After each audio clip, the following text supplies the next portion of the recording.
Assalamualaikum warahmatullahi wabarakatuh. Bismillahirrahmanirrahim. Nahmaduka ya ghafuru ya syakuru. Mashalli wa sallim barik ala sayyidina maulana Muhammadin wa ala alihi wa sahbihi asma'in nama ba'du. Semua ulama itu ijma kalau riba itu haram.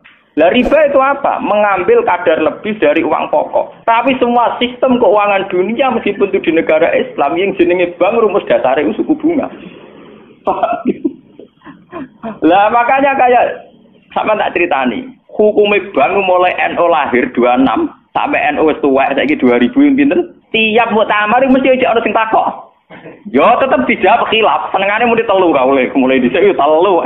Suwe tambah papat. Biasane mainstream pertama riba mesti haram. Wis suwe nek riba wis napa? Haram. Lah nek takok, lah bank itu termasuk riba apa ndak? Urung mesti haram. Pokoke munine riba itu haram. Kula critani nggih. Karena kiai-kiai yang meyakini riba haram itu betul. Kalau riba haram itu betul. Tapi kalau yang meyakini bank itu riba itu tidak mesti benar. Bank loh. Karena begini. Dulu ekstrim-ekstrimnya kiai tenggene Indonesia termasuk Kiai Rehan Kudus. Termasuk guru-guru saya ekstrim. Ini kemauan sempat fatwa khusus bank negara itu boleh. Masih bilang gitu. Lihat di keputusan-keputusan gitu. Yang masih punya ruang boleh bank apa? Bank negara. Alasannya dalam sistem moneter modern tidak bisa menghindari yang namanya bank. Meskipun rumus bank tentu suku bunga atau melibatkan bunga. Tapi yang boleh itu kadarnya kayak apa? Tentu ad-daruratu muqaddaratun biqadriha. Ada aturan sesuatu yang nggak bisa dihindari. Misalnya kasus deflasi atau mengalami pengurangan nilai tukar. Misalnya begini. Tidak mungkin kan orang yang punya uang tahun 82 juta. Yang saat itu adol sapi gede. Orang nabung di bank 2 juta tahun 80. Tentu 2 juta itu jual sapi besar. Regane rong. Kan nggak mungkin 2010 sing sapi disepakati rego 8 juta. Tetap dibayar rong. Paham ya?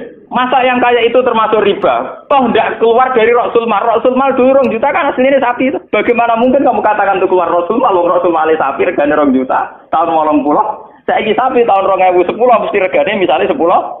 Paham? Lah nek 8 juta mbok anggap riba. Lho Rasul Mal apa sapi? Sapi nek saiki regane 10 juta. Lha iku sing dadi masalah ulama. Makanya dulu ketika rektor Al-Azhar sing jenenge Muhammad Salsut, kenapa Salsut itu populer di dunia akademik? Mergo dekne tahu kontroversi mengatakan jika riba itu ada juz'un yasirun yang menutup angka penyusutan uang, maka itu belum sampai kategori napa? Cuma sing dadi masalah di Jawa yang kita alami. Krus yang diakui syariat kan hanya krus pakai emas. Sementara krus wong desa pakai sapi, mergo ora duwe emas.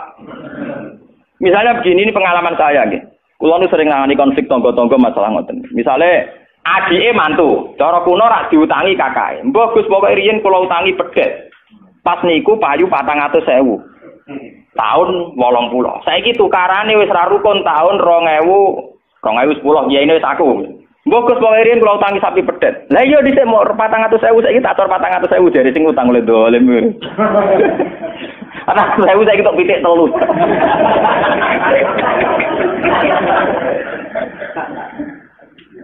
Aku lho dadi kiai iki gampang kula jawab ngeten mawon. Nak disaur 400.000 jelas mari geger. Itu kok ono pedhet mawon. Wong riyen utange napa? Pedhet. Sampeyan yo goblok. Terus ora nganggo emas nganggo pedhet. Wong piye pedhet ya sing tuku pedhet. Enggak engko aku ngukumi wajib nganggo krus pedhet wis rupa dhuwit mesti geger. Wah, dhisik kok pedhet yo sahur napa? Sekarang tetangga saya itu banyak yang haji. Itu gara-gara krusnya sapi. Dulu mbah saya itu namanya Mbah Sidik. Itu haji ku entek sapi 16. Sekarang itu wong-wong darani haji ku murah. Dulu keluarga saya haji kula menangi dek cilik, keluarga kula haji mau bayar 7 juta. Menangi malih haji 14 juta. Pas bapak kula haji 2003 niku 23 napa? Juta. Tapi wong desa muni darane haji saiki sepakat murah. Mergo nak ngangkrus nganggo sapi. Mergo dhisik sapi entek sapi 16. Saiki 30 juta lah entek sapi 4. Dadi wong desa nak darane haji saiki luwih murah timbang dhisik.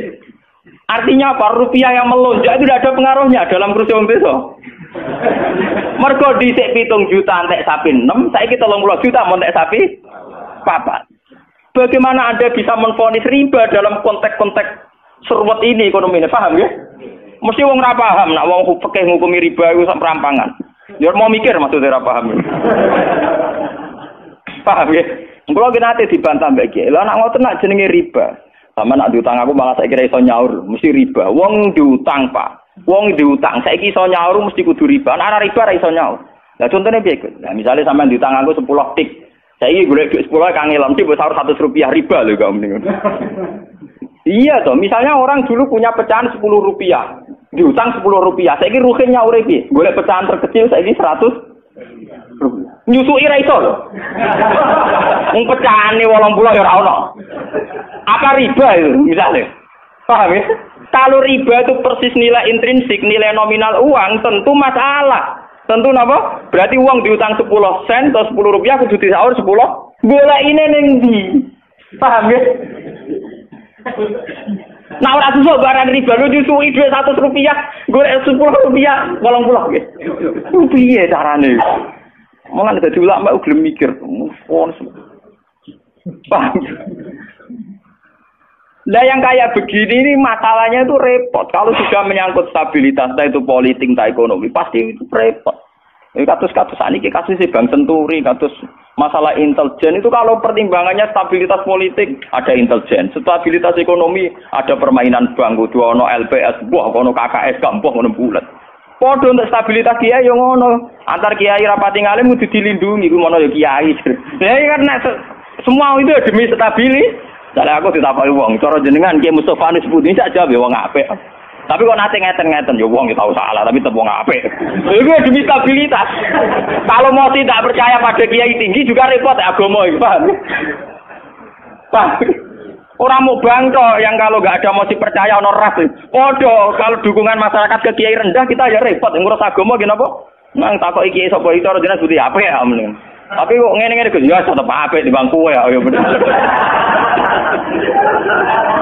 Aku lah sering disewani tiang-tiang ngono kiai terkenal apa si A togo-togo desa nggo terkenal apa ngono jenenge fitnah ya macam-macam mbok fitnah mbok tenan apa napa alam. Ono kiai kok kelakuane ngene-ngene. Nah terus ya ben apik to. Sing diarani kiai kok apa? Kiai ku wong sing mimpin salat. Angger pancen salat itu pas kiai, lah di luar iku kowe ra ngekno ora apa-apa.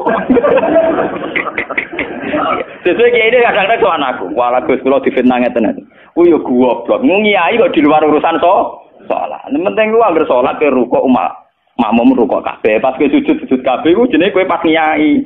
Paham nggih? Di luar iku 50-50. Wong aku sing ngalime perasaanku ngono kok kowe kok repot. Aku ora wis kiai ngalim, perasaanku dadi kiai pendak mulang. Ora mulang wis rapati napa? Iya. Lho hak kontak kok itu gua nganti sakniki biasa teng pasar lungguh teng parkiran iki lungguh teng isor iki biasa. Iki tiang-tiang lunggone sepeda motor dhuwur kadang ya wonten sing ngamuk. Wis ono Gus Ba, aku bilang, aku nyayu pendak mulang. Kenapa ngene iki ora pas sing apa? Cuma tetep wong saleh, menurut omong ya. Aku tetep wong saleh. Lalu kula ulama paling ora tau tersinggung. Mboten ate kula tersinggung, sale rukun tak kontan nurut mboten tersinggung. Dia biasa mah. Ya nurut itu artinya jadi akal. Jadi pertimbangan. Ya apik jadi akal lah kudune seneng di santri jadi duwe akal. Kadang kita ini berlebihan, ngongkon wong liya juga taat di luar konteks urusan agama. Kadang kita nyuruh orang itu kan hadun nafsi. Misalnya aku jadi kiai di rumah mewah, tentu kepengen ono pot sing indah, ono bunga sing indah. Ngongkon santri wajib nurut. Itu kan aku nafsu. Saat aku kepengen di bunga yang indah, di taman indah kan nafsu. Kenapa instruksinya pakai lembaga kekiainan? Paham ya? Oh itu kan kriminal, apa? Paham ya? Kecuali misalnya Rohen ngaji ngantuk, anggap kriminal bener dalam konteks agama kok itu kriminal. Paham ya? Tapi nak Rohen tak konoto tamanku dia ngantuk itu sah, karena saya sendiri ketika kepengen taman itu ono hadun nafsi. Itu harus dibedakan. Lane kanca tanggaku sing kiai lha ya kowe kiai sakjane bedak salat ae. Iki kowe pas kiai. Tapi kaya nak rukuk jek anut rukuk gitu sih apik. Tangga-tanggane wong salat itu ape prei gara-gara kecewa apa? Ya tak omongi masyarakat tak omong. Nak ben prei yo prei wae. Dari awal salat itu ku sunat. Ora usah maksa salat itu tambah gremeng dari awal salat itu apa? Kena ora percaya tak baduri ra salat itu. Mau aku nganti saya biasa ra salat itu. Kulo biasa lho nganti saknira salat iki toko-toko biasa. Ya iki biasa mawon dulu. Ya tapi kan jadi sekeramat nggih wong barang.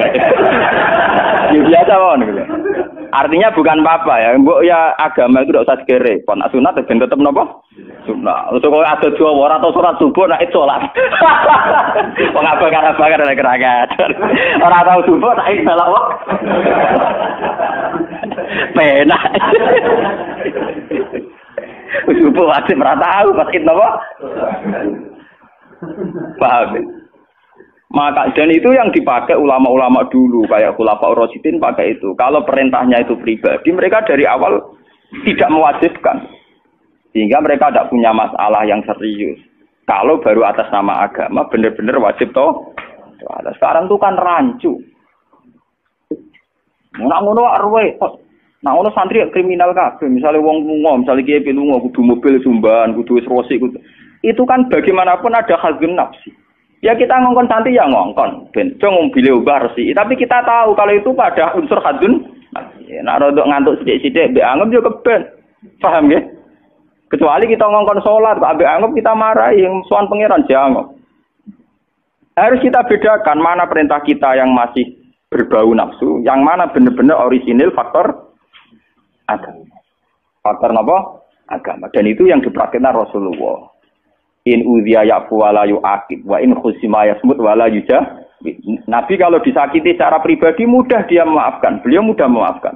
Tapi wa idza du'a haqqullah, kalau haqqullah yang sudah diterlantarkan itu beliau baru tersinggung. Nah, sekarang kan sudah campur aduk. Hadun nafsi juga lembaga-lembaga apa? Maka Pak Kandhani kudu nurut. Partaiku. Ya PKB atau P3. Kalau PDIP mbah. Jangan dia kok PDIP, Gus. Kalau PNS tok perjuangan. Lalu mulai dia kata gue, partai apa bagus? Kalau PDIP tapi PNS tok. Napa Gus ya perjuangan. Jadi wong urip kudu napa? Perjuangan. Nek meleset PDIP golongan karya.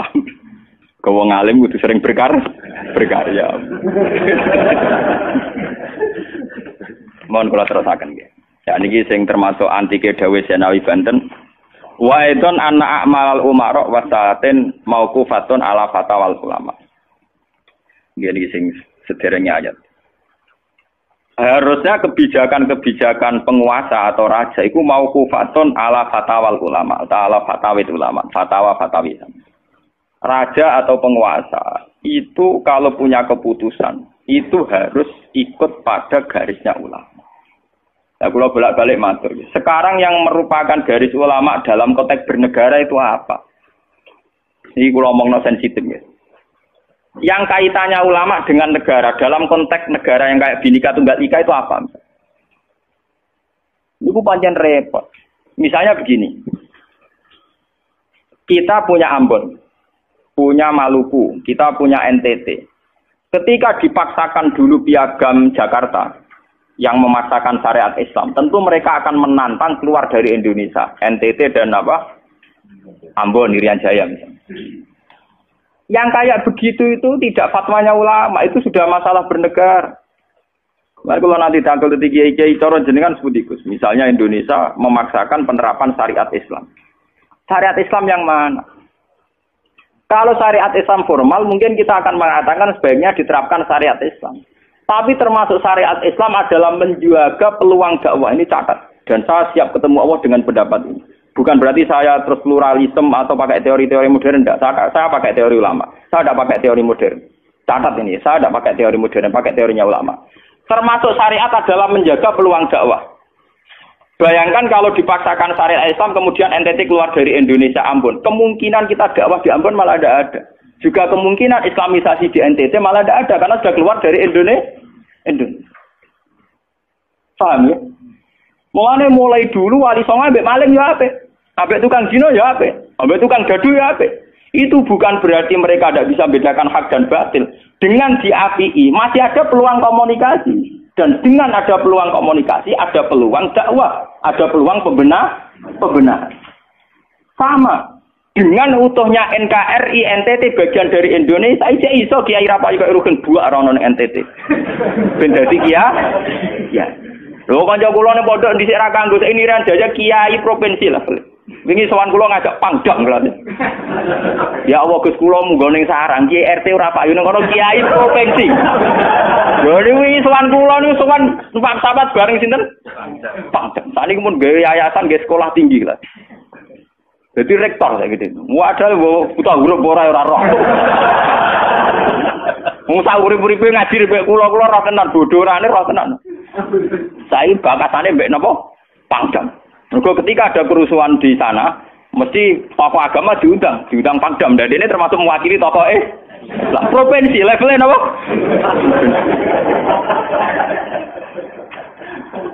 Artinya logika sehat kita, kalau kita memaksakan syariat Islam formal malah NTT lepas, itu kan berarti tidak ada kesempatan dakwah. Toh dengan tidak lepas, toh kita bukan berarti tidak ingin dakwah, kan tetap ingin apa?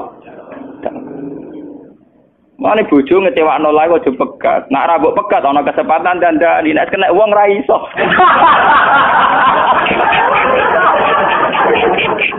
Tapi tak takdir ora apa. Ya sama. Semua sejarah Wali Songo itu sama orang nakal kan ndak apa-apa. Sampeyan delok biografi Ki Khudori Tegalrejo, dhisik terkenal yo kancanan bajingan. Bajingane tunduk mergo sungkan ramae. Tang Rembang ana jenenge Ki Sahid, wong e ganteng ya toreko. Niku wonten bajingan tobat mergo kula nu sungkan mbek Sahid. Mboten nate duka mbek kula, ger ketemu kula nggih senyum. Lha iku sungkan senyume nganti tobat. Artinya apa? Saat kita ekstrim atas nama hak dan batil malah lari. Toh teori itu ya diakui Quran walau kunta fazzan ghalidul qalbi lan faddu min hawli. Toh teori itu juga tidak jauh-jauh dari aturan Islam. Meskipun kita juga punya teori yang lain, karena ini tidak selamanya berjalan lancar. Kadang gue kancanan nakal ya belok nakal tenan. Kancanan nonde ya katut tenan. Selingkuh tenan. Sebab itu ya ben sing oleh FPI ya keben ekstrem ya keben. Nyatanya pribumisasi kadang ya katut tenan. Wong Gus kancanan nakal kadang tinakali ora anut Gus, kadang Gus katut sing nakal. Malah jadi rocker. Dari sisi pertama dakwah dibeli Gusti sing melok nyanyi. Ora kok sing grup band melok wiridan malah. Artinya kan metode apapun kan enggak semuanya jalan lancar, tapi kita atas nama manhaj, metode, kita seluas mungkin punya wacana nggih, terus kita punya banyak pilihan. Ini disebut ikhtilaful a'immah tetap nomor rahmah. Makanya yang kamu maksud dengan syariat Islam itu apa? Kalau sering bilang yaitu misalnya ditetapkan undang-undang gini. Setiap syariat Islam, kenapa kita ngemis ke negara? Nunggu diundangkan. Kapan kita mandiri sebagai ulama kalau setiap syariat Islam nunggu diundang? Sebelum diundangkan negara, kita sama ulama selalu dakwah ilallah. Misalnya sebelum ada badan narkoba, urip-uripe kiai mesti anti narkoba. Sebelum ada undang-undang misalnya tentang kawin, perkawinan, urip-uripe kiai nak kawin mesti goleki wali. Nah ana tanggane kawin digoleki syahid, goleki napa? Wali. Kenapa setiap syariat Islam kita ngemis ke negara? Dulu ketika bubaran Ahmadiyah juga kita ngemis ke negara. Tanpa itu pun kita sebagai ulama tetap anti napa? Ahmadiyah. Lah nek saiki misalnya tokoh Ahmadiyah kalau menarik di bangku kowe, lah saiki kowe lomonti mbek kiai kono.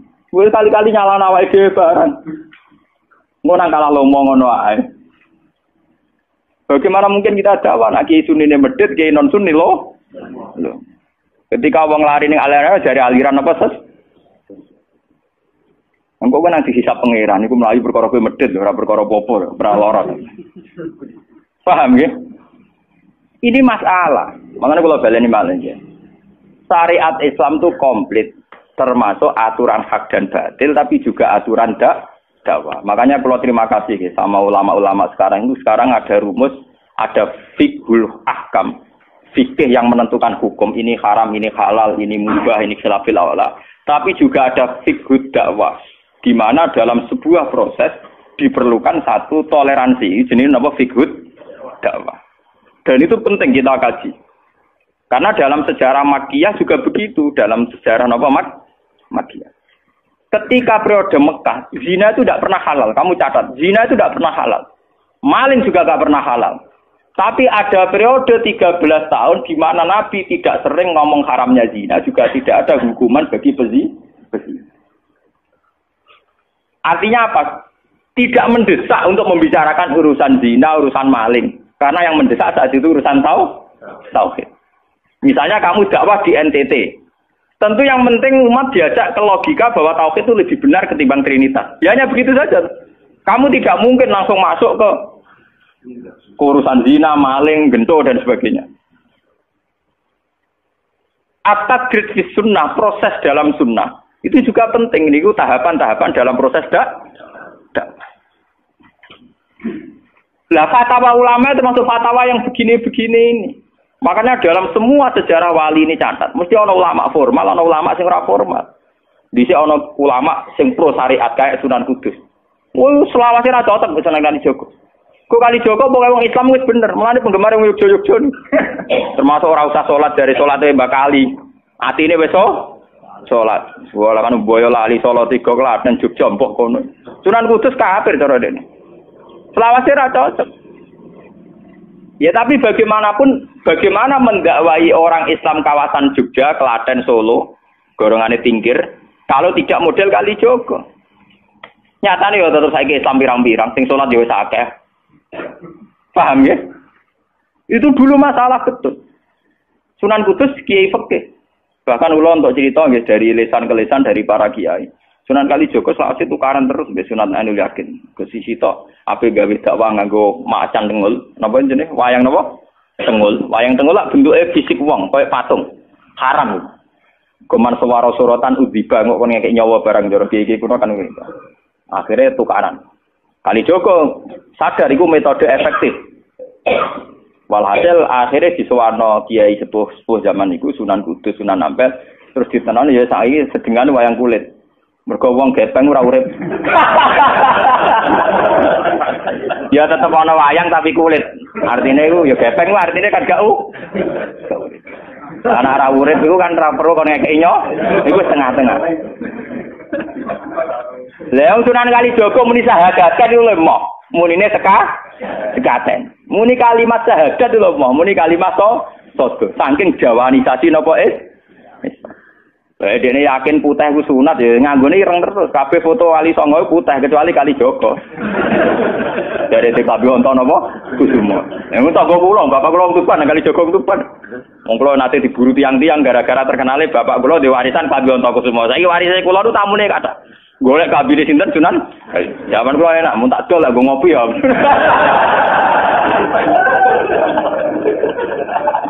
Mau Gus barang apik tipe didol kok ngopi. Sing duwe aku terserah kula. Oh ngenyawang tenan wong alim jujur bakat ono Gus semua. Payah tenan. Mulai dulu Abu Yazid Al-Bustami juga begitu. Mesti ada ulama yang di kampung-kampung. Sama tak ceritani ya, biar ulama syariat tidak terlalu ekstrim. Zaman Sayyidina Umar jadi khalifah. Khalifah resmi yang ditunjuk para sahabat. Dan saat itu belum banyak konflik. Yes, belum banyak apa. Itu Sayyidina Umar mendapat amanah dari Rasulullah sallallahu alaihi wasallam. Umar, saya punya umat. Dia adalah orang terbaik di zamannya. Saya punya umat, dia adalah orang terbaik di zamannya. Namanya Uwais Al-Qarni. Kalau kamu ketemu dia, salamku untuknya. Dan kamu harus minta doa supaya husnul khotimah. Terus dari Umar, pakai Fabi. Ulang ngertosi sepundi. Dekne udah penyakit baros. Fa'adhabahu wa ila maudi ad-dirham. Walhasil nenggone katifil aisar ada bekas penyakit baros tinggal sak napa? Sak koin nggih, cara sakniki napa? Sak koin. Ini kula cerita. Dia punya ibu sendiri hidup di kampung Angon Wedhus. Walhasil Umar tiap ana tamu ya diblodori. Paham ya, anggere sing raine mirip-mirip ngono. Nah ora kutil kan maksudnya iku. Ora mau diatur. Mboten iki kula cerita nggih, ben sampean ngerti. Walhasil akhirnya suatu saat iku rombongane Uwais Al-Qarni dari Qurun Al-Qarni. Niku sowan Sayyidina Umar. Ketika ketemu sesuai sifat itu, Sayyidina Umar nangis yo dulu. Uwais Al-Qarni mboten purun. Walhasil akhirnya yang memerintahkan ini Rasulullah. Uwais Al-Qarni purun nangis terus ditunggak. Lalu sing antik apa? Sayyidina Umar tanya, "Ya Uwais, saya ingin waktu supaya kamu mau ketemu saya." "Ndak ya Umar, ini harus pertemuan terakhir. Ini harus pertemuan apa? Terakhir." Walhasil semenjak itu tidak ketemu lagi sama Umar. Artinya apa? Dan itu saya yakin, sama tidak usah anut kula, keduren anut makom kula. Dan resiko sama mesti rawani. Artinya begini, ketika orang dengan izzatil Islam, ini catat betul. Misalnya wong jadi kiai gede, kados kiai kula misalnya kiai Memun, kados Hasyim Muzadi, kados Gus Dur, kayak kiai besar. Jangan-jangan nikmatnya jadi kiai besar oleh umat loh, oleh umat tidak oleh mereka ya, jangan salah paham. Oleh umat ditafsirkan wajar dong mereka senang jadi kiai, dia mobil mewah, dia duit akeh, pengaruhnya gede. Misalnya Habib Lutfi, orang-orang punya pengaruh, Ki Hamid Pasuruan umat. Artinya apa? Mereka, aku yakin mereka orang-orang soleh yang bisa nikmati keberhadiran Allah Subhanahu. Tapi umat tetap membaca mereka, bagaimanapun ada fasilitas. Umar sebagai khalifah punya pengaruh, punya uang, punya otoritas. Bagaimana dengan fakta bahwa Islam juga mengajarkan orang hanya nyaman hanya satu, dengan Allah, dengan kebenaran.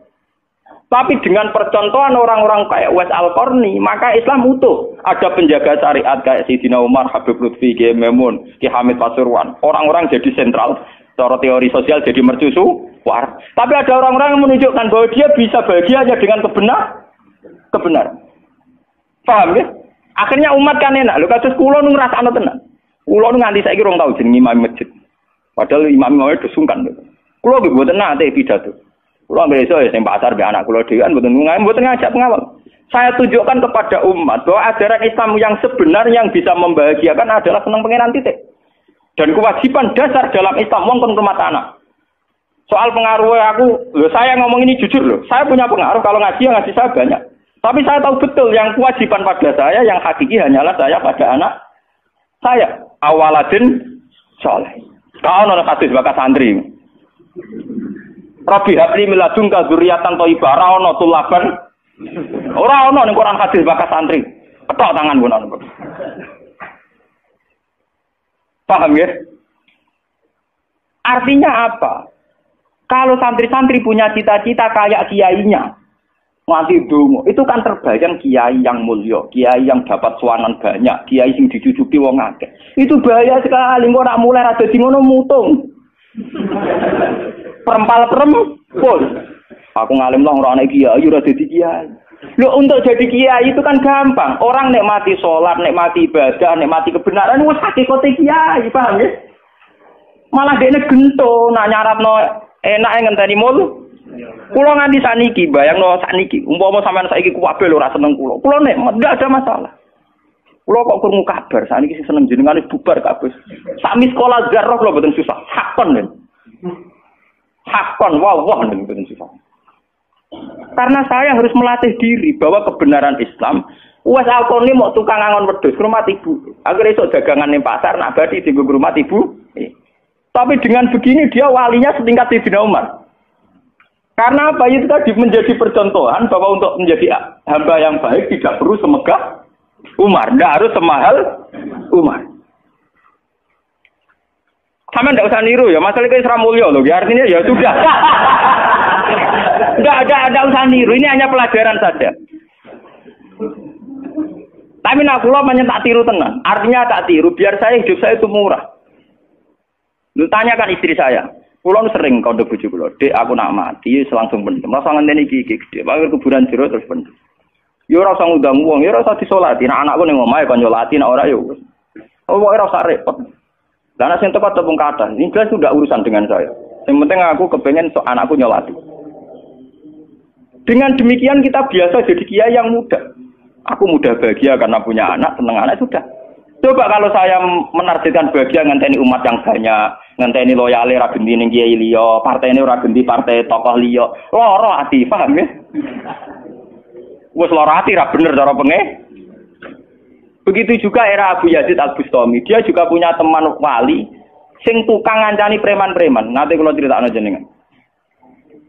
Jadi Abu Yazid Al-Bustami saking ainul yakin nek mlebu swarga takok pangeran Gusti, kalau saya di surga temannya siapa? Jadi ora takok mlebu ta ora, tapi kalau saya di surga itu temannya siapa?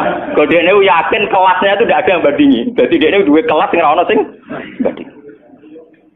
Sampai pangeran walhasil dijawab si A misalnya. Ya Rugen misalnya. Rugen iku atokan cekak gawe piring Jepang wis ora tau ketunan. Ya preman sithik-sithik nyeraine cek preman terus walhasil terus Barang dipethuki pas ning warung wong minum-minuman. Ya dene mboten minum nggih ngombe banyu biasa, banyu putih. Kancane udah minum kabeh. Akhirnya Abu Yazid balik kanan. Jangan-jangan ngipi saya salah. Mosok koncoku ning swarga kok wong ngono iku. Pas sampai balik kanan diceluk. Ya Abu Yazid, ya betul, saya teman kamu di surga.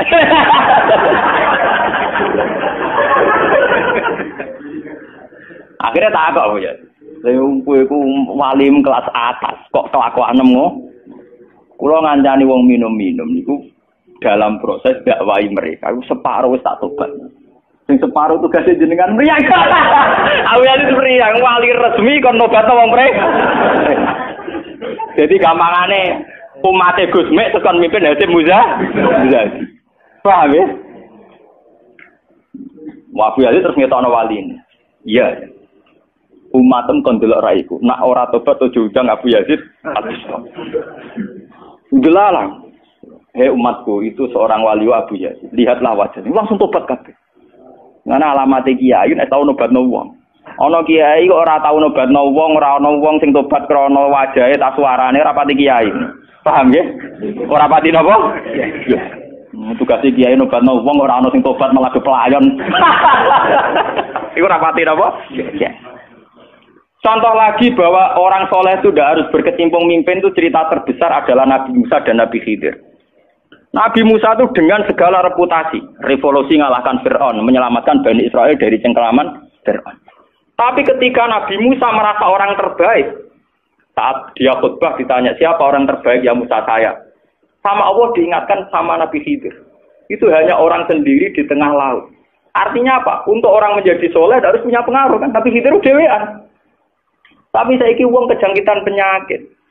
Kiai sukses sing pengaruhi akeh, jamaah akeh, nak wiridan akeh, istighosahan. Lan kula nu tak latih tenan. Kula nggo gak ditegir ngalim mboten purun, mulang ngeten-ngeten. Saking nak sing mulang ra kula ketok malah keliru. Kaya misale sing Jadi itu saja masalah itu. Ya misale sing motor rugi rujuk era karu-karuan. Tapi saya tetap menjaga energi ala Uwais Al-Qarni hingga detik ini saya jaga. Biar saya mudah ikhlas. Islam itu gampang. Dengan kita tidak mentargetkan pengaruh, maka mudah syukur. Kulo nu ngrasakno tenan. Wong kulo anggere teng mriki nggih ubal ngebis, digoseki wong kaya wong awam kadang dipisoi tiyang. Cara-carane enak tenan. Artine nggih nyaman tenan. Kadang dipisoi wong, kadang macam-macam cara-carane. Nah, kulo teng pasar biasa dipisoi wong nggih biasa. Ya kadang ngertos, sesuai ngerti nek iku putrane bapak. Wong iki sepuro iki kula biasa. Wong kula boten biasa, boten apa-apa. Nggih biasa. Wong kula nak teng saran termasuk kiai. Wong nate ngebis mau dipukuli tiyang mergo ngrasa luwih kiai di bangku. Wong anak kula teng pondok saran ngalim ngeten-ngeten. Padahal kula gurune batin. Wah, maten. Wah. Saking awam kula, maksudnya karena saya dipilih ngajak anak kula ya nggo dadan sitok ngono. Guyon mbek anak kula wis wong awam cekek. Situ bukan apa-apa, bukan saya apa-apa. Untuk menjaga energi bahwa khazanah Islam itu ada tokoh formal kayak Sayyidina Umar, Nabi Musa, kayak Kiai Maimun, Habib Lutfi, ya siapa lah. Kalau di sini mungkin kados Kiai Nawawi banyak kiai-kiai. Enggak apa-apa, itu harus kita jaga, kita hormati. Terus Mbak Nawawi, Mbak Munawir, Mbak Arwani kita hormati. Tapi jangan lupa kiai-kiai Humul ini juga menjaga stabilitas agama. Dan itu di Wali Songo dicontohkan anane Sunan Muryo. Sunan Muryo itu satu-satunya sunan yang mau kumpul uang. Memilih kuburan di dhuwur gunung angel ra karuan. Artinya kita ini harus kaya sekali dengan khazanah-khazanah perilakunya para orang-orang Tapi kenapa kamu milih soleh-soleh yang duwe akeh? Jangan-jangan kowe wis kriminal, paham? Wong aku sing ngalim ora milih soleh sing ngono kok kowe ora ngalim kok milih soleh sing duwe akeh pengaruhe. Lan kula nu sakniki nu sumpun nang urip kula nu wis final. Kula nganggep urip kula pun final. Lan dari bojo kula nu tidak kula mati. Kula nu nganggep urip kula nu final. Artinya saya itu sudah nganggep Islam itu final. Umpama aku Islam itu kelebihannya kan gitu. Umpama dhewean ya nyaman, kumpul wong ya nyaman, tengah-tengah ya napa? Nyaman. Mulane jare hikam ketika mendidik Humul. Bagaimana saya butuh orang saat saya lahir juga sendiri. Engko aku ketemu pangeran dihisab ya sendiri. Engko ning jero kuburan ya sendiri. Aku tanggung jawab ning arep pangeran sendiri. Aku dipendem sendiri. Aku pas lahir sendiri. Aku pas mati yo rohku dicabut sendiri. Aku butuh wong lha apa. Tapi sekarang manusia semenjak ada teori ilmu sosial itu kulino didikte betapa pentingnya pengaruh relasi jaringan. Wah, teori bulat kok mbok nut. Paham ya? Pembulatan teori ngono apa? Lha sakniki ya Rembang kados ngene rame-ramene badhe pilkada. Wah, akhir kiai disowani kandidat-kandidat.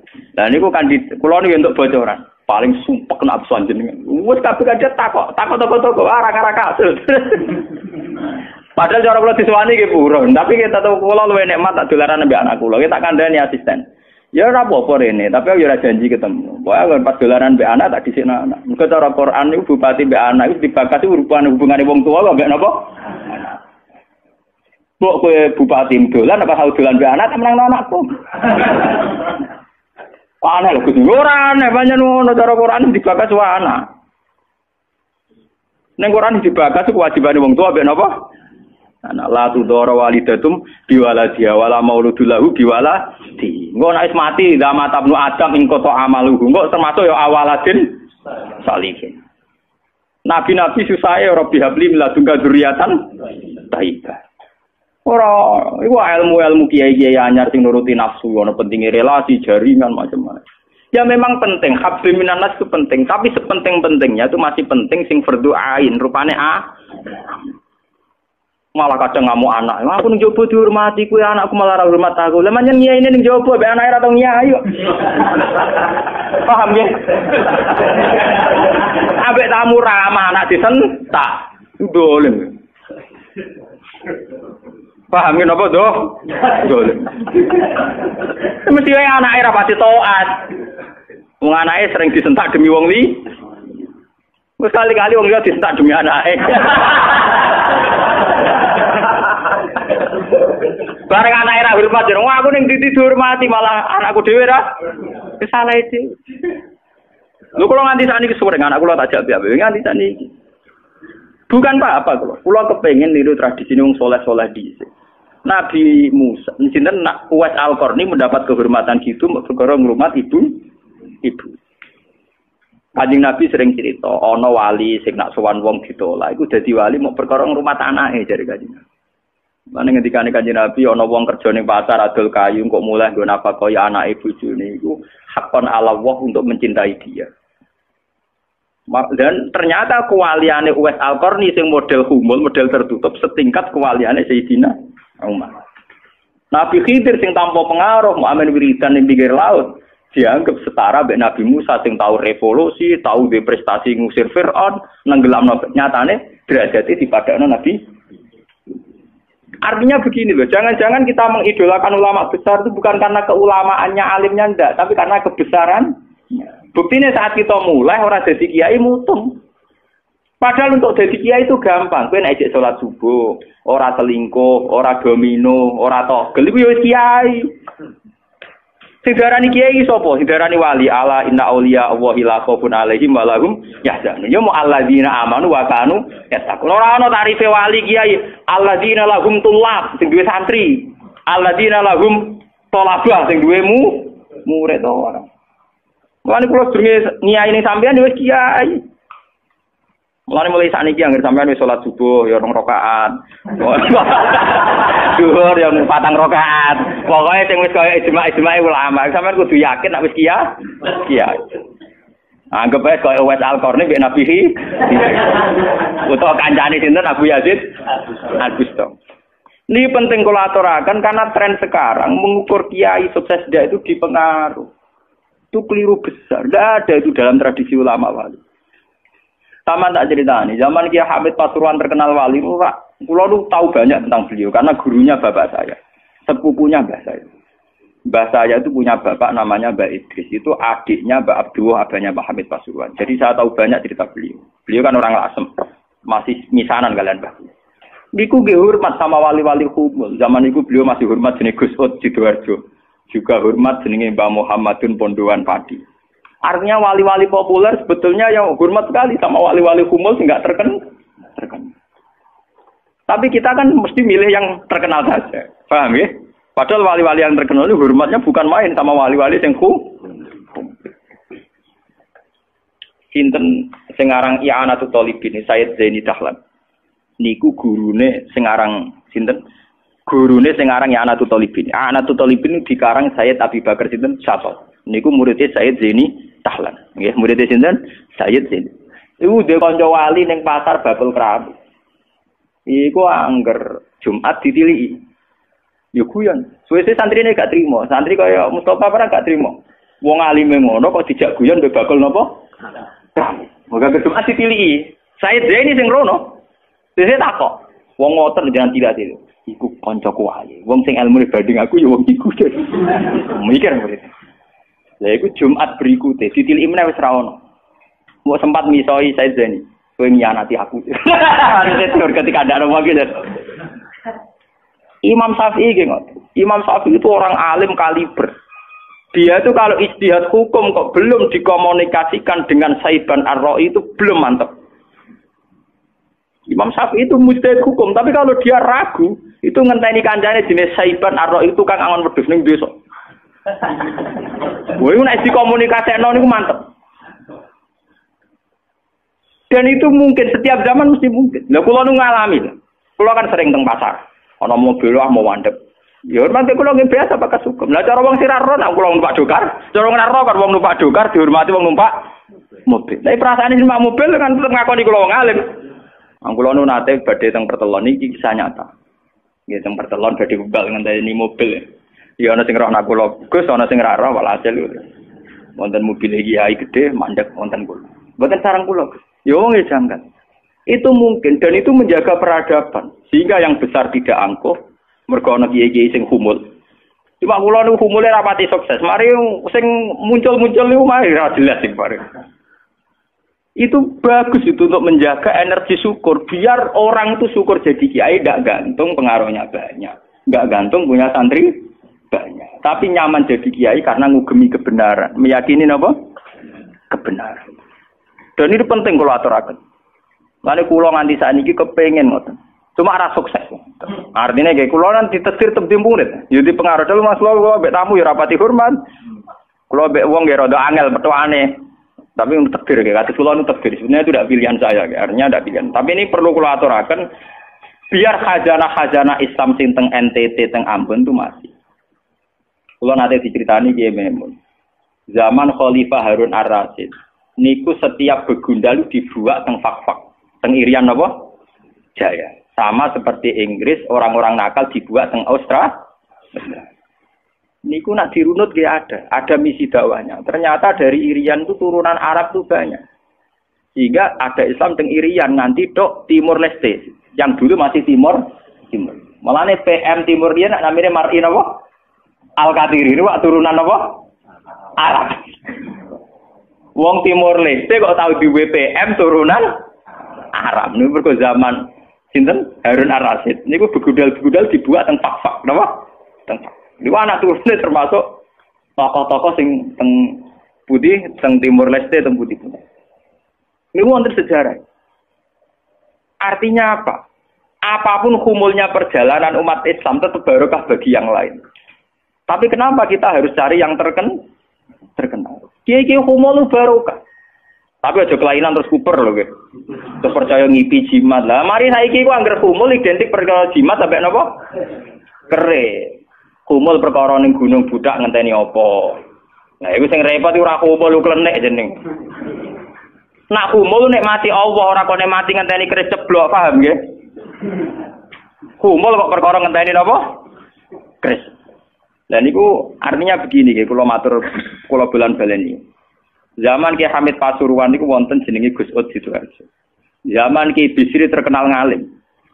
Niku sering diskusi hukum ambek jenenge nak boten lepat niku subhanallah.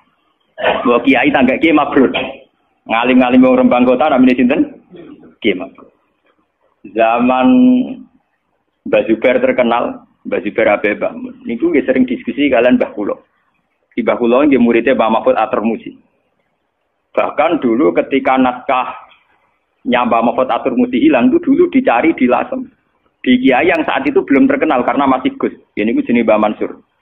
Niku murid Mbah Mansur bin Khalil. Lah Mbah Khalil itu santri sing katibnya Mbah Mahfud napa atur muji. Jadi banyak sejarah-sejarah di mana kiai-kiai top harus berburu sama kiai-kiai humul nggih, kiai-kiai napa? Kiai-kiai humul. Nah, saat ini sing dadi repot kan sing kiai top nyepelekno kiai humul, sing humul perkara keris mbek akil. Iku padha masalah ini. Padahal andikan seperti cerita-cerita dulu Imam Syafi'i cari Saiban Ar-Ra'i, Sayyidina Umar cari Uwais Al-Qarni. Itu akan stabil Islam. Artinya stabil begini loh.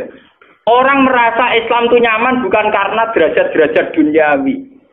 Selama ini kita akan begitu. Wajar kiai wayem. Umatnya di mobil, di duit. Artinya umat itu belum bisa menafsirkan nak kiai ayam karena tingkat kecintaannya pada kebenaran itu maksud kula. Paham ya? Tapi dengan ada kiai yang tidak terkenal, dia rapati di duit, kok tetap nyaman, berarti kan bukti tingkat kenyamanannya dia faktor kebenaran. Dan dua kubu ini harus ada terus, paham ya? Untuk menjaga kestabilan Islam. Dan dalam semua sejarah itu ada, kula punya datanya. Lu Abu Hanifah terkenal lu nembil gara-gara murid-muridnya. Abu Hanifah terkenal rumah samu koyo Imam Syafi'i boten. Dekne iku tukang kain ning pasar. Ku bedino ya dul kain. Adekne wong alim, angger wong rono jebule ra pe tuku kain, perkara takok hukum. Angger wong debat ra perkara nyang-nyangan, bantah-bantahan ambek sing takok. Terus terkenal wong alim diadol kain. Akhirnya populer. Dadi dekne iku terkenal keulamaan iku kok toko kain. Akhirnya diabadekno saiki asline bakal kain ngoten mawon. Ya ana ulama terkenal liwat jalur toko napa? Sesuk tokone bangkrut mergo krungu-krungu takok hukum. Niku sinten? Abu Hanifah. Saniki mboten rapati ngalim ngetokno kiyaine. Kula niku bertahun-tahun di kanca sing ora kula ngalim nggih kathah. Saniki yo getun mergo anak kula wong ngalim. Lah kaya kula wis repot kadung ngono repot. Muga-muga kaya rukene humul. Mun kula terusaken nggih. Dadi wau nggih dadi fatwa ulama yang tidak ijma itu tidak harus diikuti. Wal ulama fil haqiqah umara fa ulul amri. Jangan sampai ketika takbir Allahu Akbar itu A-nya kepanjangan karena nanti jadi istifham. Apa? Misalnya Allahu Akbar kan jelas itu kalam khobar, kamu berikrar. Ya Pak, kalau mriki mulang ya kalau tajwid itu kan urusan talaki sama iso ngaji ini guru-guru tajwid secara talaki karena tajwid itu nggak bisa diajarkan seperti ini harus apa talaki. Tapi saya pastikan secara makna itu asal usulnya itu ya karena makna bukan karena tajwid, asal usulnya karena makna. Ketika seorang mukmin, seorang yang sholat itu bilang Allahu Akbar itu kan ikrar dengan kalam khobar bahwa Allah itu Maha Besar. Ya sudah harus hamzahnya satu yaitu milik Allah. Ini bawa panjang. Jadi istifham kan? Jadi apa? Allahu Akbar. Apakah Allah itu Maha Besar? Ya itu kan ya setengah kafir. Tapi pit kafir wong goblok kan yo. Ya alhamdulillah kok sing makmume ya alhamdulillah ra paham wis. Pira-pira gelem ngimami. Ya tahqiqul hamzah ya. Tahqiqul hamzah duri qiraah oleh seorang. Kalau qiraah kan saduri qiraah oleh seorang marana iku bi qiraatin lan qiraah. Nggih kula terangno nggih dari segi napa masalah tajwid kan jelas talaqi. Nggih tahqiqul hamzah ya. Tahqiqul hamzah itu kan kita punya guru kebetulan di bab-bab tertentu kita tahqiq. Hampir rata-rata kita ini bacanya tahqiqul apa? Hamzah. Hanya ada beberapa yang pilihan kita itu idgham. Juga ada beberapa yang pilihan kita itu tasil. Sing tasil si masyhur napa? Ajamiyu wa arabi. Kita baca napa? Ajamiyu wa arabi. Kemudian ada yang kita idghamkan. Misalnya dua hamzah, yang satu istifham, yang satu bawaan al. Kados Fir'aun ketika iman dawe malaikat Jibril al-ana waqad asaita. Dari kata apa? Al-ana apa? Al-ana. Sama seperti di ayat tahlil wa tahrim, ayat tentang halal dan haram. Niku Allah tanya, kenapa otoritas halal haram itu pada Anda? Seorang lagi, kenapa otoritas halal haram itu pada Anda? Terus Allahu adzina lakum, dari kata apa? Allahu ana ta Allahu adina ngeke izin sapa wa lakum maring sira kabeh. Ya, dari bawaan hamzah istifham, Allah bawaan hamzah napa? Al atau hamzahnya lafaz Allah. Akhirnya diidhofkan jadi napa? Allahu adzina lakum am 'ala Allahi taftarun. Masa urusan halal haram itu wilayah Anda, tapi itu wilayah Allah Subhanahu wa taala. Jadi kalau Anda menghalalkan harus dengan otoritas nas dari Allah taala atau mengharamkan. Nah, sehingga jenengan ngaji Jalalain itu agar ada dua hamzah mesti komentari Jalalain itu bitahqiqil hamzatain. Paham ya, wa idkhali alifin bainahuma, terus wa tahqiq wa tashil. Maksudnya ngoten. Jadi kalau tahqiq ya memang semuanya tetap dibaca apa? Hamzah. Nak dibaca tashil ya kayak a jamiyun jadi apa? A jamiyun. Dan seterusnya. Nah, kita harus bersyukur di masyarakat goblok ya alhamdulillah tenan. Alhamdulillah ngeten nggih. Ketika ana wong maca keliru iku delalah wong ya ora mikir nek iku diakibat salah. Ya, misalnya wong maca alhamdulillah kan berarti maknane apa ta puji kulillah kan iso setengah kabir. Iki baru kaya ora paham wis dianggap wong keselek ngono. Jadi ora paham ku penting. Maknane supaya nek sing biasa goblok wis tetep goblok kae. Wonten barokah piyambak napa? Ana barokah napa? Piyambak. Sing biasa pinter ya pinter ae, engko nek pikun ya goblok meneh. Ya ben tawadhu. Apa? Ben tawadhu.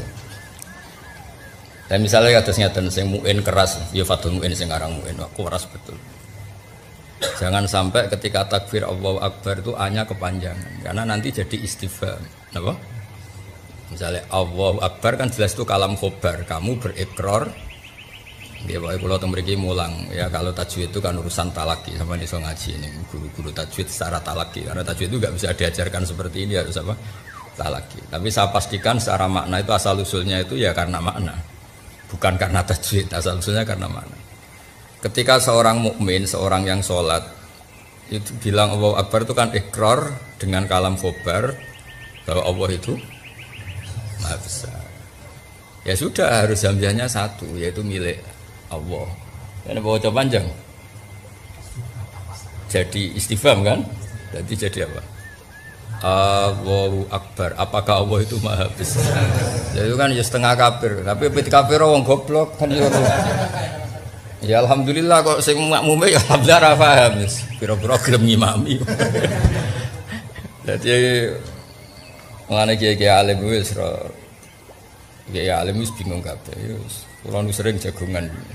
Kandhani kiye alim. Diloroi terus dadine ku mutung. Alhamdulillah diloroi ku mutung di baro kok goblok terus. Tapi mbok salahno ndekne ya ora niat ngono. Ndekne menjaluk takoki makna Akbar piye Allah Maha Besar.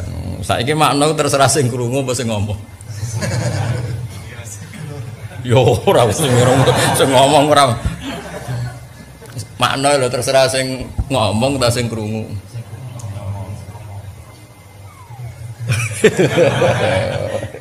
Ya cerita wae, maksudnya itu lafaz-lafaz yang dipanjang sithik itu pancen diakibat ke yang lain. Nak kita paham. Baru kaya paham itu aman. Lan kalau suwun sing biasa goblok ya tetep goblok. Kersane mboten kecangkeman apa? Mboten kecangkeman. Nah, mereka nak biasa goblok maksa pinter ya repot. Akhirnya misalnya milih sunah Rasul sing diroik tok liyane koyo ora sunah. Rasul yo repot, asline rapati pinter, maksa pinter ku yo repot. Kowe seneng Quran, saking seneng Quran, ngrom seneng Quran deres mangsamu deres seneng Quran, ora deres ora seneng Quran. Dal wong lagi zakat, itu berarti ya lagi Quran di mergo atus. Wong sing lagi mijeti ibuke misalnya utawa wong masakno ibuke ya lagi Quran ya mergo wabil walidaini sana. Lah ki maca deres terus wabil walidaini sana mbokmu bengak-bengok kepleset. Dadi macanane Quran tapi prilakune mboten apa? Quran. Itu kan jadi repot. Nah, tapi wong rom seneng Quran iku ukurane deres sing durung deres mbok anggap seneng Quran. Ora deres ya. Jadi ya pancen yo goblok ku baru kamu nangan. Nak sing biasa goblok ya monggo dari awal rencana Allah iku akanal insanu zaluman apa? Zaluman banget do ini jaulan banget goblok. Ya alhamdulillah sesuai rencana Tuhan. Itu kayak manusia iku akanal insanu zaluman banget. Zalim ergo zalim anut wazan mubalaghah dadi apa? faul ya kan, dolim biasa, nak dolum banget dolime. Jahil bodoh biasa, bodoh sing standar. Nak jahil banget bodoh. Jadi keren loh. Maksudnya nak persaingan antara orang bodoh keren. Jadi mana ketemu mergo bodone papan atas. Bodoh ku ya ana kelompoke no. Lah mau ku nak damel partai. Mungkin kalau ketuane. Lah aku ketuane wong ora ngandel kok. Tapi sing penting urip wis pokoke sing seneng pangeran nggih, nek ditakdir bodho ya nek iso dilangi nek ora ya aja dadekno bodho sing keminter nggih Pak, karena bikin pelaturan yang sepihak. Wong bodho sing keminter bikin pelaturan sing napa? Sepihak. Misale senenge salat jamaah, kaya jamaah iku fardhu ain. Nek ora jamaah kok mesti salah. Padahal riyen Kanjeng Nabi ditakoki wong desa, kula niku seneng wedhus, seneng unta, urip kula teng hutan. Jadi rapati sholat jamaah ning masjid. Kadang jaraknya berkilo-kilo. Nabi gandeng mau dia pokoknya nak wae waktu sholat teko kowe azan terus sholat dhewe ngene. Lah jenis kaya iki kon jamaah ra sido Islam malah repot. Pamane nak pas jamaah terus kebune ilang malah nuntut Islam malah panjang. Duit kas masjid digo bayari wedhus ilang. Gara-gara jamaah wedhus ya. Ilang ya sebarno ngono isane ngono no. Kok ya ana sing sregep ngimami, mergo ketua takmir itu lagi pengurus masjid. Sekali di PHK ya mutuh. Anjen sregepe jamaah mergo sedang pengurus apa? Masjid. Ora pengurus ya wis dangtek no. Ya ana sing ora ngajar. Dhuwur sing ngimami iki, asar sing ngimami iki bareng aku jamaah dhuwur dalem imam asar ra cocok. Ya wong akeh no. Ya wong akeh. Ya macam-macam. Nah, tapi kalau pastikan kadang-kadang bodho ku ya ana hikmahe wae. Wong Allahu Akbar didawakno ya ora ono sing komplain. Sing komplain nak muin mergo wong pinter. Mulane jare sing kiye-kiye Jawa nak maca muin ono-ono wae sing aran muin. Wong Jawa ku ora ngefek ngono. Wong Jawa dikandani Allahu Akbar. Kan gak ngefek to. Duka nak wong kudus ora roh. Sing misalnya ning desa-desa ngefek gak. Mboten. Santai ya. Ya pancen ora ana salah. Sing maca ya ora ana salah, sing ngrungokno ya ora ana salah. Dadi alhamdulillah padha. Kadang kula gitu protes ki ya. Gus bodho kok alhamdulillah. Lah alhamdulillah sapa ora lillah. Bocah kok geblek. Lah alhamdulillah selawase ya lillah betul. Bocah kok tauhide jeblok. Gus bodho kok alhamdulillah. Ya alhamdulillah sapa nak gak. Selawase alhamdulillah. Nah alhamdulillah sapa Kak. Bocah legowo ora gelem, gremeng ya tenan. Masa kowe ngene iki ya alhamdulillah. Ngaji hiburan ya alhamdulillah. Hiburan misalnya niat paham ya ora pati paham. Terus ngaji hiburan di bang maksiat ya ngaji. Paham piye halamane ora roh. Wis jelas ra paham tak jamin ra paham. Ya jadi terus di soal meneh mbek muin bae di kadang-kadang dikai mat Allahu Akbar kan mesti kayak lafaz jamak af'alun kan. Jadi ada beberapa kesalahan yang alhamdulillah itu masyarakat kita itu ora paham. Gara-gara paham ora ono komplain. Jadi ra perlu rapat masjid mem-PHK imam. Ya nak ning Kudus, ning Rembang, sing ning Sarang daerah-daerah wong alim di PHK ono gentine, ning desa. Di PHK gentine luwih goblok. Utawa di PHK jebule iku wakife wak tanah, bariku masjide disita malah. Jadi kompleks no, asli masyarakat itu kompleks. Repot, sebarno. Penting sholatnya gak ada pengetan, keribetan kiri. Karena memang yuk, lalu diceritani guru-guru teng desa. Kiri alumni Sarang nih mulang neng desa. Yo nak mbah tuwa wis tuwa wong kuno. Sholat tuh ngeten, kedune ngeten. Bareng angger sujud yo kena kedune. Wong kena kedune. Rumangsane dekne ditertibno, mbah nak sujud itu butuke dibuka sithik. Jebule gak buka bathuk, isuke ra salat. Muto ki ya. Semenjak aku nek kapok ngloroi. Perkara bathuk wae malah akhire ra salat. Dadi teng desa ku komplain niku rugi ya. Mergo akibate fatal. Nawa akibate iku jajal bojo mlora-loroi nek ra mulih. Ora ana kamu sing wong wedok diloroi tambah apik ora. Nak nantang minggat iya. Ya nak minggat ra apa-apa nek sing dirafak. Wong omah wae ndekne derajat wae ndekne. Tapi derajat ndekne kaya gus-gus debutan dadi mantune kiai kan ana bunyaine te ora ana kiyaine. Kiyaine sing cantel to. Sing ana kiai sing wedok. Derajat numpang ini wis ora usah komplain.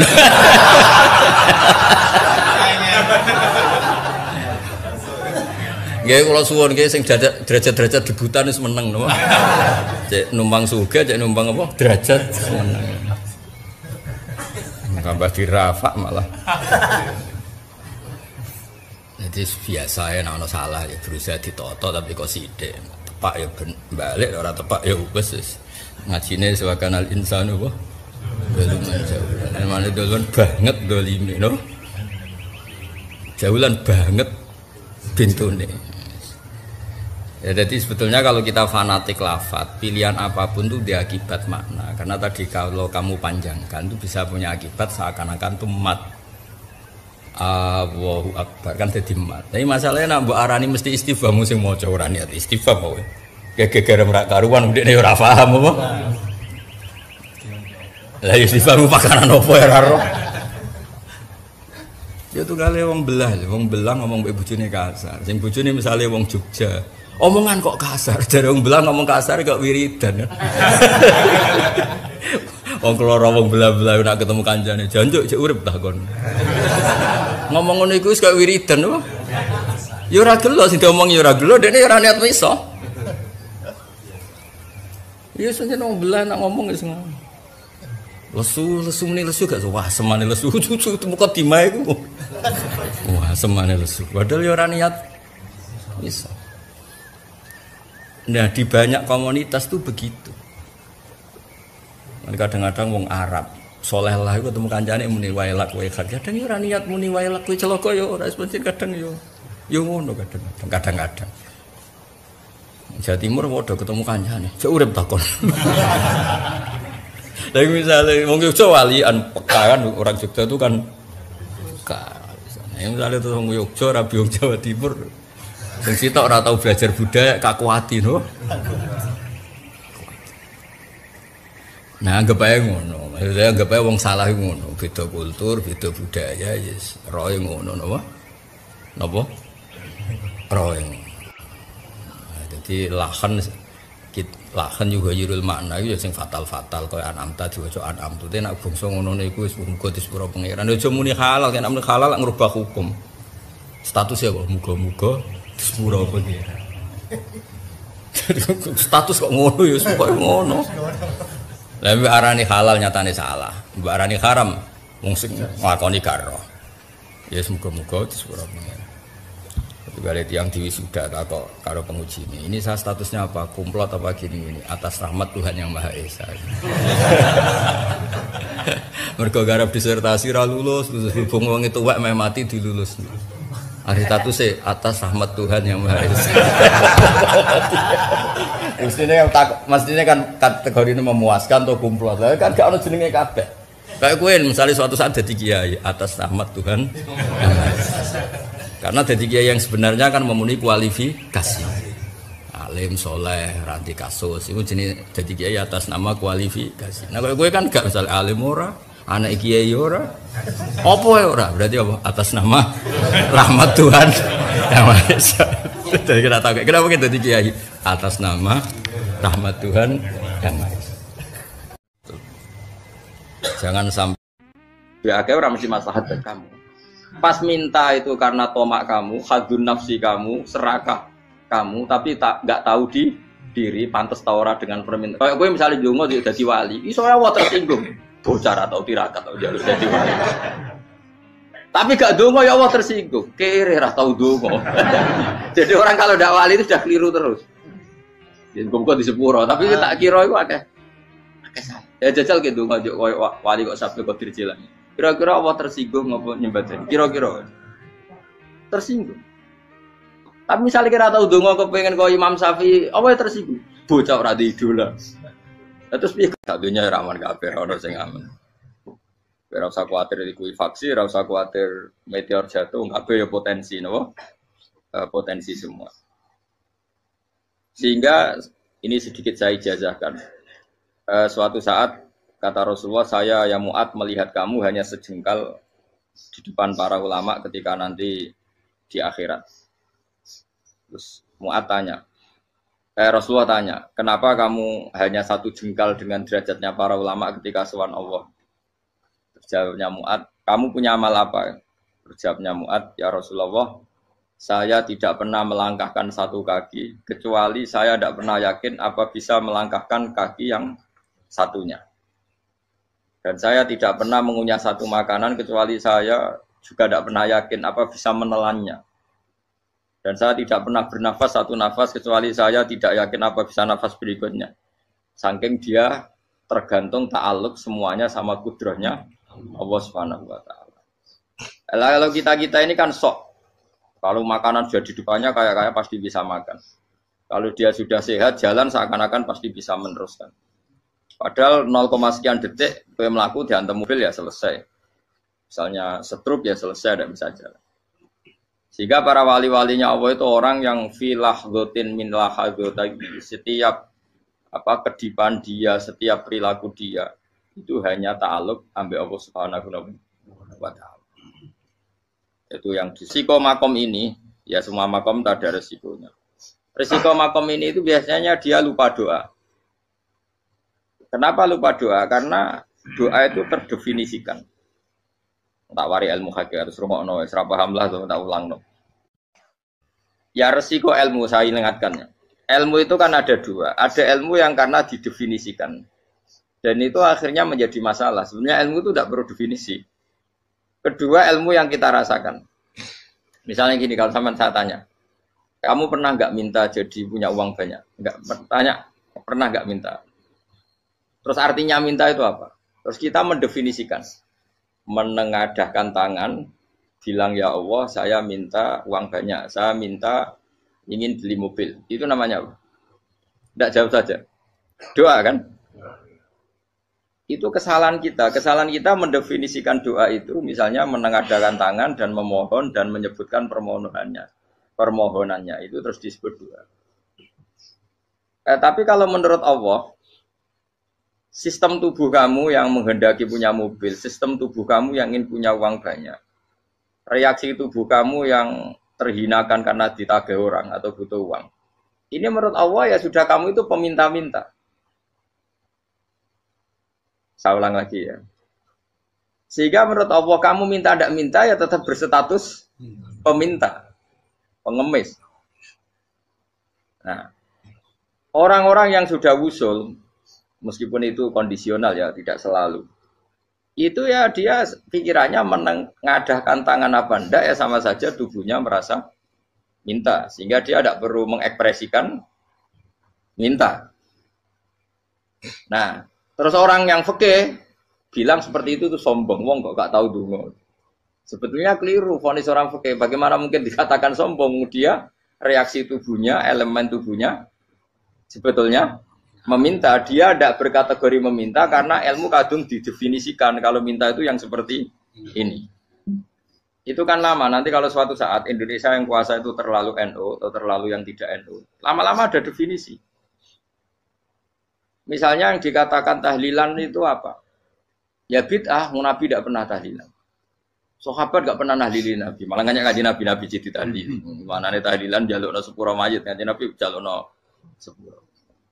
Sehingga dengan tradisi itu tahlil itu masuk definisi bid'ah.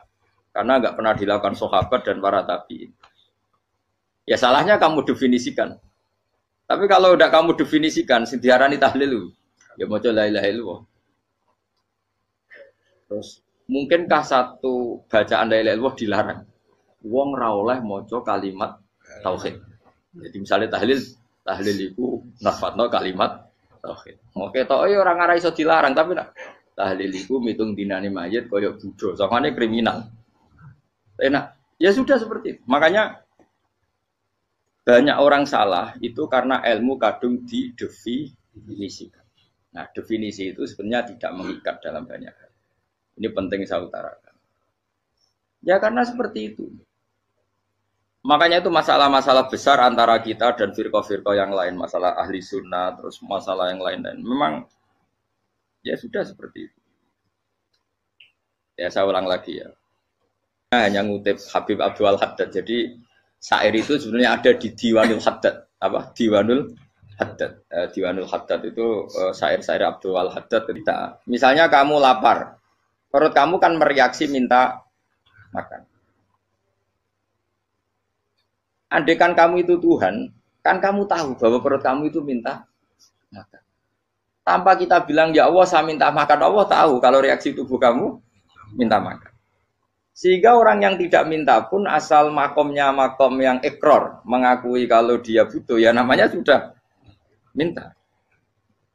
Tapi fikih kadung mendefinisikan sing darane minta itu misalnya madhep kiblat, terus menengadakan tangan dan sebagainya. Ya sudah kita sebagai orang pengikut ya yang ikuti fikih, yang ikuti tasawuf, sebetulnya itu definisi yang sepihak.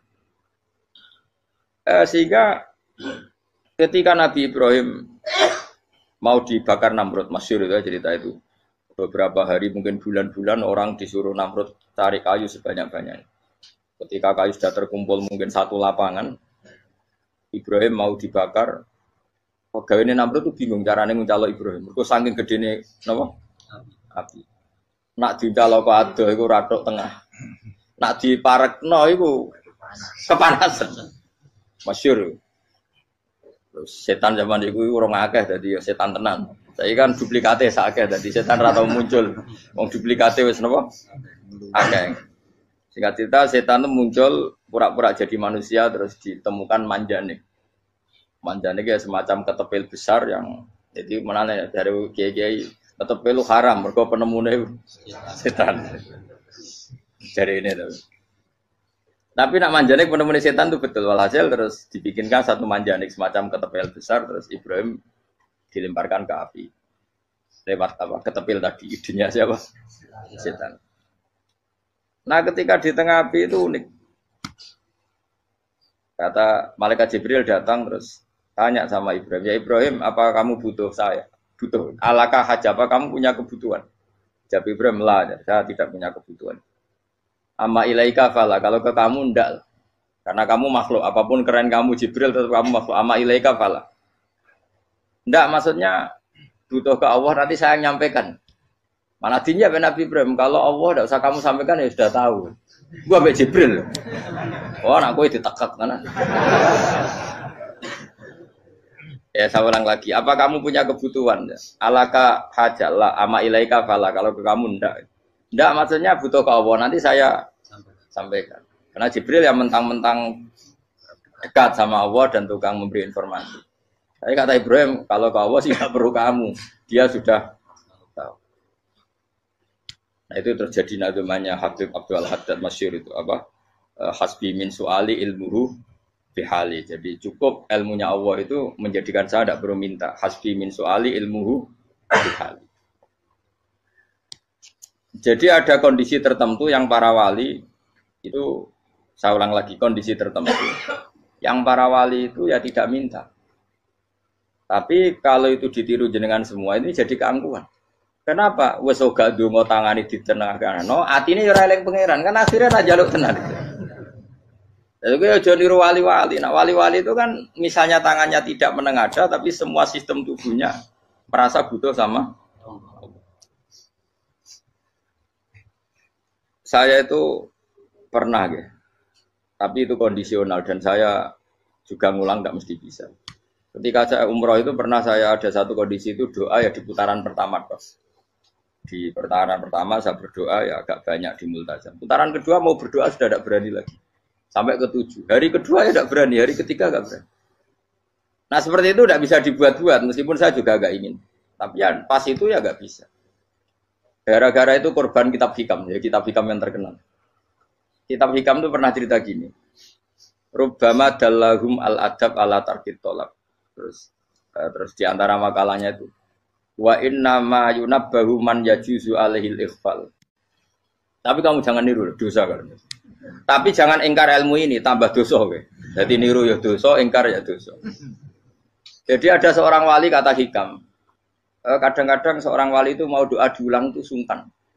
Kenapa? Yang perlu diingatkan tuh yang potensi lupa. Allah kan masih ingat doa kemarin. Lah itu gara-gara saya sebelum umroh itu mensinau kitab Hikam itu agar itu kok. Ya Allah, sing tak dungani wingi ejek eling kok tak eling no meneh kan. Tapi kan akhirnya dungane eling. Ya Allah kayak kemarin. Hari ketiga ya Allah kayak. Makanya menurut saya ilmunya orang hakikat itu juga ada sisi kriminalnya karena ya tadi. Tapi kamu ingkar ya keliru. Memang Allah gak mungkin lupa, ngapain kamu ingatkan.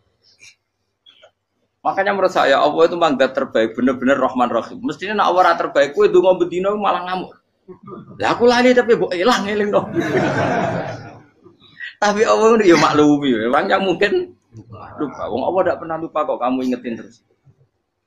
Atau kamu menggurui Allah, yaitu ya Allah nang sebadani kalau di duake, padahal enggak mesti maslahat bagi kamu. Duake ora mesti maslahat bagi kamu. Maka ada sekian contoh yang wali itu dibully pangeran. Saya sering cerita, banyak cerita wali itu dibully pangeran. Digarap ya pangeran. Ini gara-gara salah dewi. Saya pernah cerita dan itu ada di Hikam betul di kitab itu. Itu ada. Ada wali itu tukang hamal. Hamal itu manol di pasar, itu tukang angkut. Jadi kalau ada orang bawa barang berat diangkut dia, terus misalnya kalau dulu mungkin ya ke kereta atau ke singkat cerita terus diupahi. Setelah dapat apa dia pasti pulang karena dia hanya butuh makan satu piring karena dia tirakat makan satu piring untuk ibadah 24 jam. Singkat cerita dia ngeluh ya Allah, kamu tahu, engkau tahu saya ini pecinta engkau, saya ini hanya butuh makan satu piring untuk kuat sholat. Tapi kenapa harus jadi juru manol? Berilah saya rezeki yang tanpa kerja. Selang sekian hari dia dituduh maling, terus di penjara, terus dapat rezeki tanpa kerja. Dia ya Allah kenapa jadinya gini? Kan kamu minta rezeki tanpa kerja. Ya itu penjara itu rezeki tanpa kerja kan. Jadi Allah memperlakukan para walinya itu memang unik. Ya kadang dibully. Sehingga dalam cerita-cerita kenabian kata Qadiyat itu enggak ada orang yang sering dibully Allah kayak nabinya. Karena nabi itu orang yang dicintai Allah. Jika salah sedikit saja itu toro pangeran, toro kampus itu digarap, pokoknya dipelonco, pokoknya salah sidik. Misalnya begini, Nabi Yakub itu kan nabi, dia mungkin nyon jauh gak tersadar nyembelih anak sapi itu di depan indukannya. Ya beliau mungkin spontan saja, Pak. Kalau kamu yang melakukan pasti tidak ada hukumannya, karena Allah tidak pati peduli sama kamu sudah lah. Artinya gak peduli, salah pantas saya nggak jelas ya. Gitu. Tapi ini nabi. Ketika itu terus indukannya sapi tadi ya Allah, Yakub itu kekasihmu. Saya tidak berani sama dia karena dia kekasih. Tapi saya tetap menuntut keadilan. Dia harus merasakan susahnya dipisah dengan anak.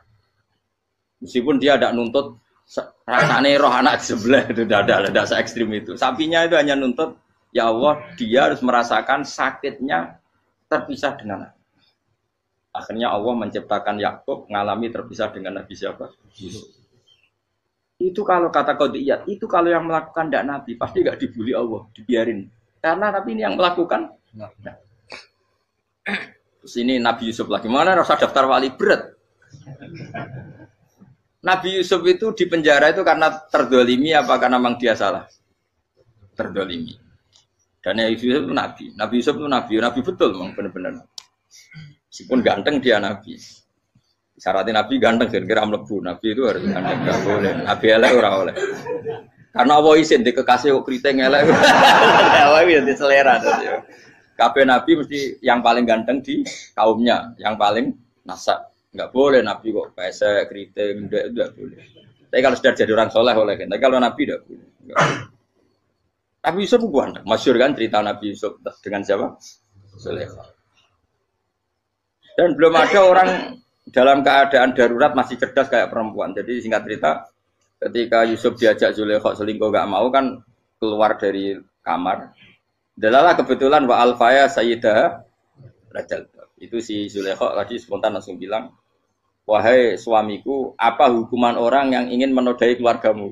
Itu wong wedok. Padahal dia agak terencana, dia pun nggak bayangkan kepergok suaminya. Itu dalam keadaan kepergok itu masih cerdas. Suamiku, apa hukuman orang yang mau menyelingkuhi keluarga Anda?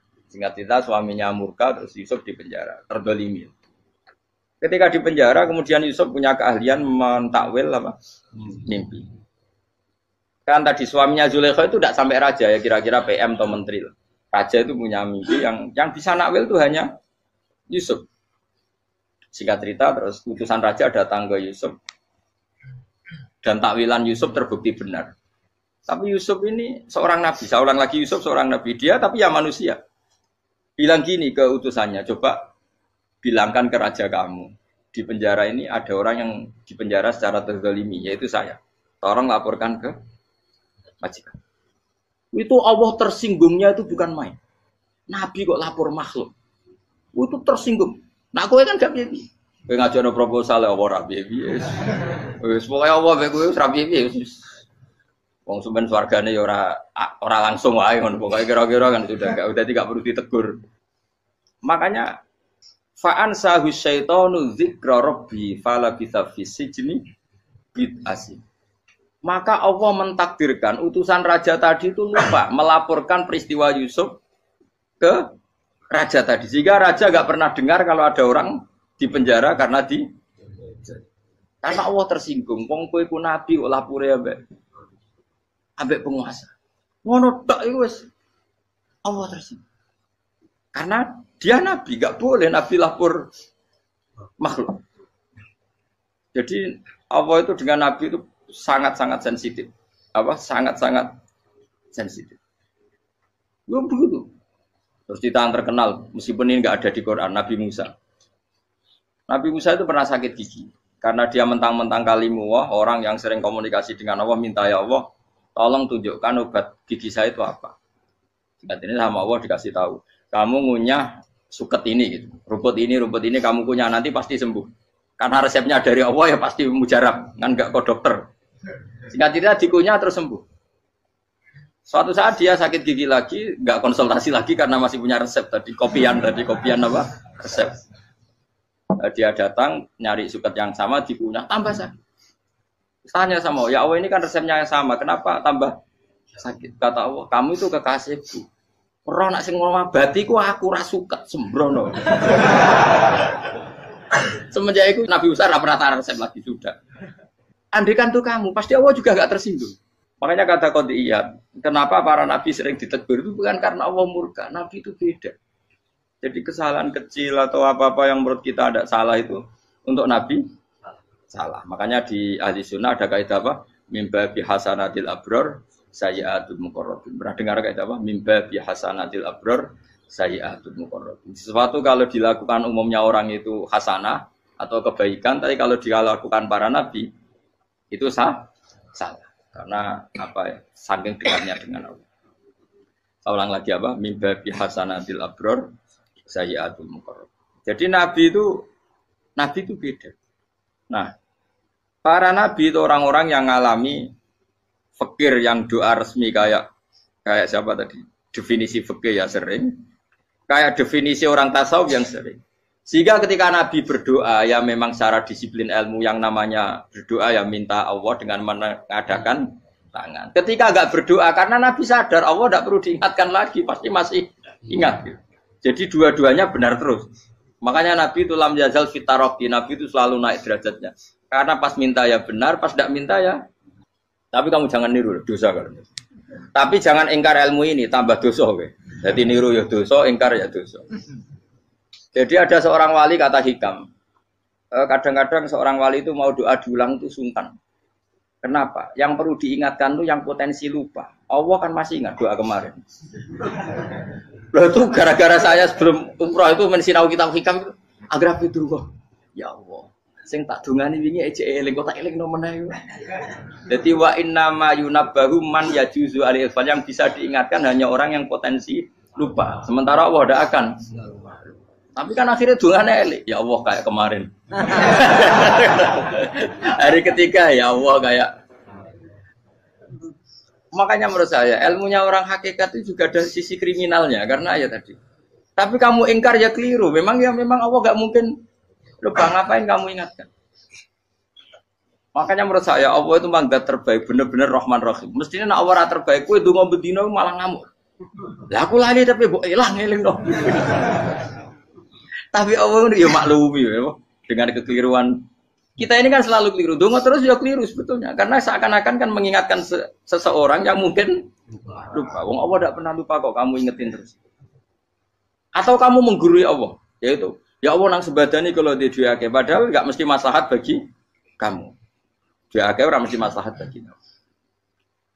Kalau kamu turun terus, pas minta itu karena tomak kamu, hadun nafsi kamu, serakah kamu, tapi nggak tahu diri, pantas taura dengan permintaan. Kayak gue misalnya jongo jadi wali, soalnya Allah tersinggung, bocor atau tirakat atau harus jadi wali.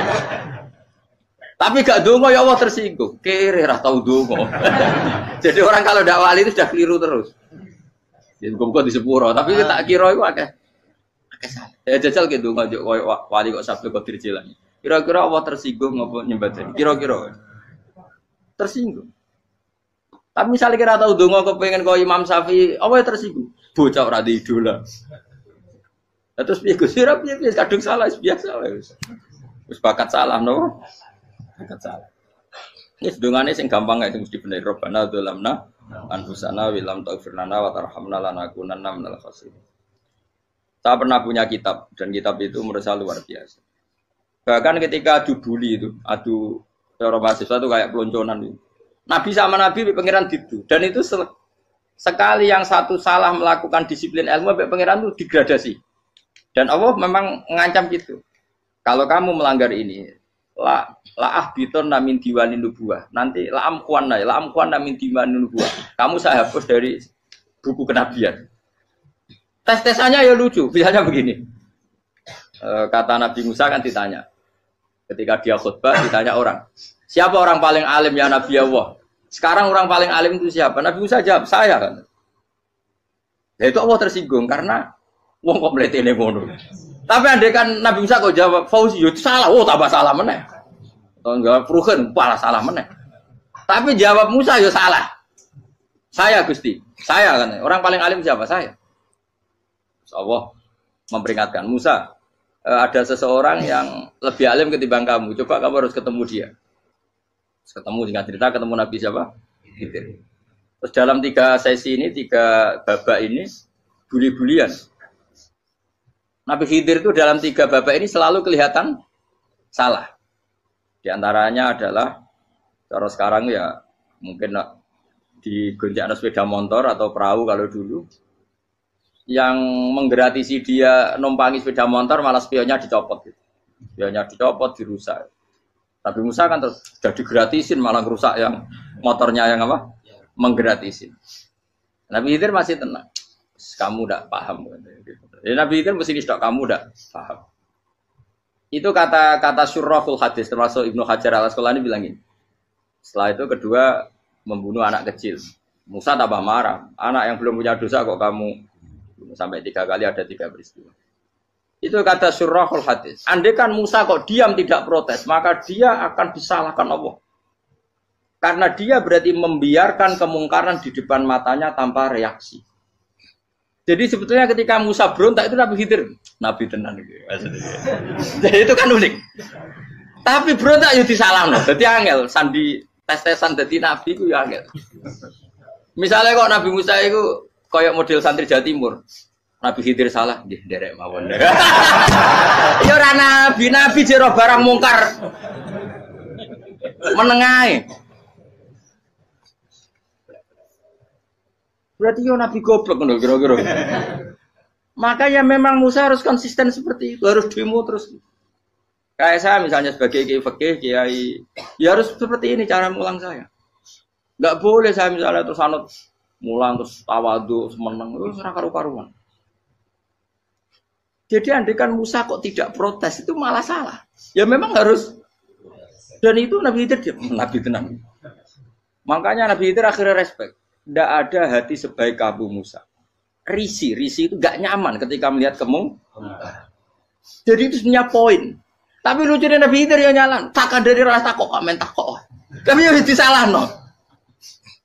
Ya aku cari Nabi Musa. Ya jajal, gawe peristiwa meneh aku tak sabar rata kok. Bareng. Kon jajal neh. Bareng dijajal ya protes meneh. Barang protes meneh, tinggal satu kali kesempatan. Kowe takok meneh wis ora dadi muridku. Dikasih kesempatan lagi, ya protes meneh dek umat. Tapi itu justru itu menjadi kelebihannya Nabi Musa karena syarat seorang nabi adalah al-musara'ah ila ingkaril munkar kata Ibnu Hajar Al-Asqalani. Syarat seorang nabi adalah secepat mengingkari sesuatu yang mungkar.